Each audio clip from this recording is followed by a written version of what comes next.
Stress आपल्यावर येत असतो की आपण घेत असतो? आणि येतो म्हटलं तरी तेच परिणाम होतील, घेतो म्हटलं तरी तेच परिणाम होतील.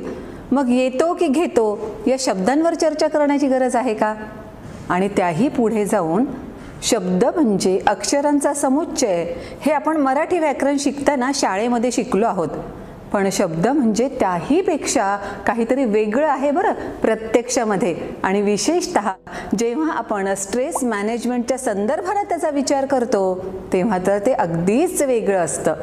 हेच नेमकं काय आहे हे पाहण्यासाठी मी अंजली धानोरकर, उपजिल्हाधिकारी छत्रपती संभाजीनगर, आपल्या सगळ्यांचं स्वागत करते आहे स्ट्रेस मॅनेजमेंटच्या या सिरीजमध्ये.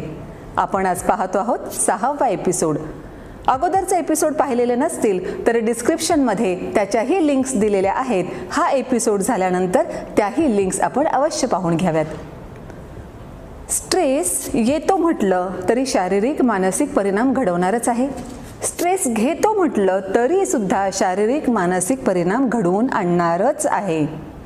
मग खरंच आपल्यावर स्ट्रेस येत असतो की आपण स्ट्रेस घेत असतो याच्यावर चर्चा करण्याची आपल्याला गरज आहे? येस आहे.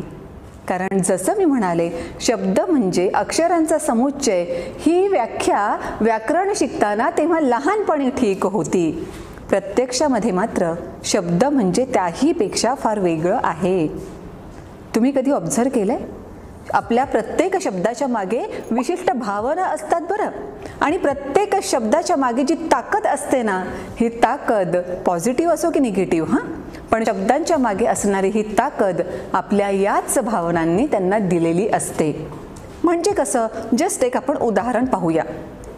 गृहीत धरा की एखादं जोडपं आहे, लग्न होऊन त्यांना एक 14-15 वर्ष झालेत आणि इतक्या वर्षांनंतर त्यांना लेकरू झालं आहे आणि मोठ्या कौतुकानं त्या लेकराचा नामकरण विधी, ज्याला आपण बारसंही म्हणतो, नाव ठेवायचं आहे त्याचं, आणि तो नामकरण विधी त्यांनी मोठ्या थाटामाटानं आयोजित केलेला आहे. या बारशासाठी आपल्यालाही तिथे निमंत्रित केलं आहे आणि आपण सगळ्यांच्या समोर तिथे जाऊन त्या बाळाकडे बघतो आणि म्हणतो, अरे रे. आणि दुसरं उदाहरण गृहीत धरूया.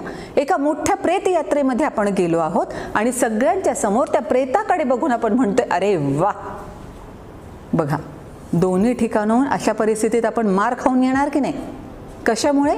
कारण अरे रेच्या मागे वेगळ्या भावना आहेत, अरे वाच्या मागे वेगळ्या भावना आहेत आणि याच आपल्या भावनांनी त्या शब्दांमध्ये ताकद निर्माण केलेली आहे. आता आपण बघायला हवं की जर आपण म्हणालो की मी स्ट्रेस घेतला आहे किंवा माझ्यावर स्ट्रेस आला आहे तर नेमका काय फरक पडतो? म्हणजे येतो आणि घेतो याच्यामुळे त्या शब्दांच्या मागे ताकद कोणती वापरली जाते, त्या शब्दांच्या मागे आपल्या भावना कोणत्या असतात हे बघूया.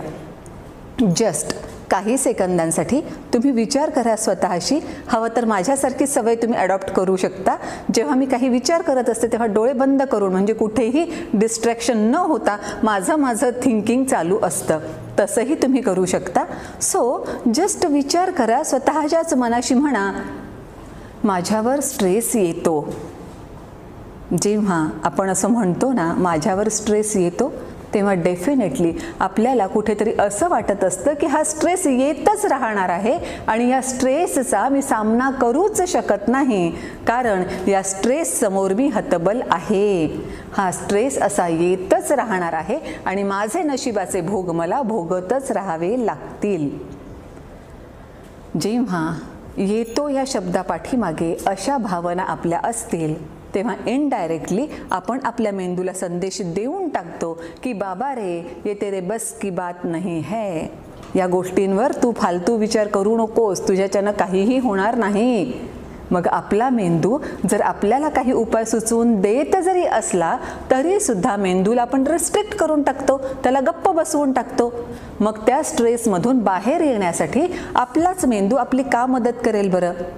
पण आता बघूया, जर आपण असं म्हटलं, पुन्हा तेच, डोळे छानसे मिटून घ्या, क्षणभर स्वतःशी म्हणा, हा स्ट्रेस मी घेतला आहे, मी स्ट्रेस घेतो किंवा मी स्ट्रेस घेते. जेव्हा आपण असं म्हणतो की हा स्ट्रेस मी घेतला आहे, तेव्हा इमिजिएटली आपल्याला स्वतःला आपल्या जबाबदारीची जाणीव होते. जर स्ट्रेस मी घेतला आहे तर न घेणं सुद्धा माझ्याच हातामध्ये आहे. जर हा स्ट्रेस मी घेत आहे तर घेतलेला स्ट्रेस काढून फेकून देणं सुद्धा माझ्याच हातात आहे. म्हणूनच तर शब्द नेमकी काय कमाल करतात हे आपल्याला व्यवस्थितरित्या समजायला हवंच. आणि माझं तर म्हणणं आहे बरं का, की आपण स्ट्रेस घेत असतो. कोणत्याही स्ट्रेस समोर आपण हतबल नसतोच, मुळी अजिबात नसतो. म्हणूनच आपण स्वतःला स्वतःच्या जबाबदारीची जाणीव करून दिली पाहिजे आणि जो स्ट्रेस आपण घेत असतो तो स्टॉप केला पाहिजे. जर स्ट्रेस घेतलेला असेल तर तो काढून फेकून दिला पाहिजे.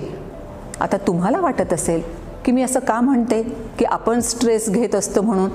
लगेच तुमच्या डोक्यात स्ट्रेसचे बरेच कारणं येत असतील आणि तुम्हाला वाटत असेल, छे, हा स्ट्रेस आपण कुठे घेत असतो, हा स्ट्रेस तर आपल्यावर येत असतो आणि या स्ट्रेस समोर आपण खरोखरच हतबल असतो.